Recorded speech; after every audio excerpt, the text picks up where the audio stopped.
मंडळी, आज आपण बनवत आहे पावभाजी। पावभाजीला लागणारी रेसिपी आज आपण बघत आहोत।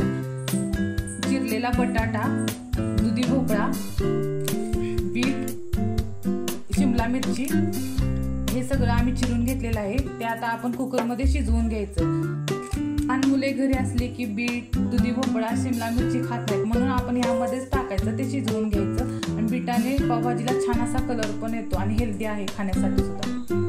हे सर्व आपण कुकर मध्ये टाकून घेतलेलं आहे। यामध्ये पाणी ऍड करायचं। चला तर मग आपण याला आता गॅसवर चला तर मग याला आता झाकण लावून आपण गॅसवर ठेवू। टोमॅटो चिरून घेतलेला आहे, त्याची पेस्ट करून घ्यायची।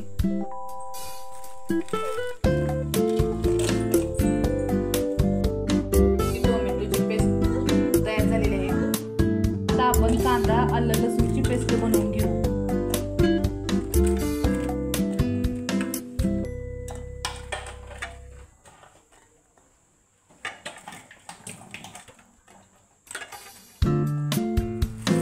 त्यामध्ये थोडीशी कोथिंबीर ऍड करून घेऊ। हे बघा, कांदा, आलं, लसूणची पेस्ट तयार झालेली आहे। आपण घेतलेला मगाशी शिजवलेला बटाटा, बीट मॅश करून घेतलेला आहे, दुधी भोपळा वगैरे सगळं मिक्स करून घेतलेलं आहे। चला तर मग आता आपण त्याला फोडणी देऊ। तेल गरम असं झालेलं आहे, त्यामध्ये कांद्याची पेस्ट टाकून घेऊ।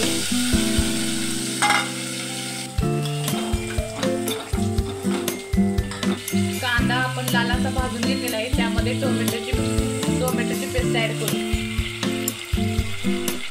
त्यामध्ये 2 चमचे आपली घरगुती चटणी ऍड करून घेऊ।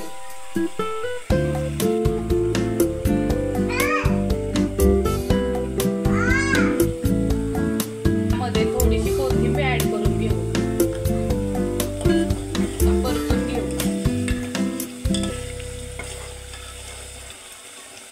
मस्त असा कलर आलेला आहे। मॅश केलेला सर्व बटाटा, बीट वगैरे सगळं त्यात टाकून घेऊ। बीटामुळे त्याला लाल असा कलर आलेला आहे। त्यामध्ये 1 ग्लास पाणी ऍड करून घेतलं। त्यामध्ये चवीनुसार मीठ घालून घेऊ। मस्त असा कलर आलेला आहे। हेल्दी आपली पावभाजी तयार झालेली आहे। आता ह्याला 1 उकळी मारून घेऊ। आपली पावभाजी मस्त अशी तयार झालेली आहे। जर रेसिपी आवडली असेल नक्की लाईक करा, शेअर करा, सबस्क्राईब करा। धन्यवाद।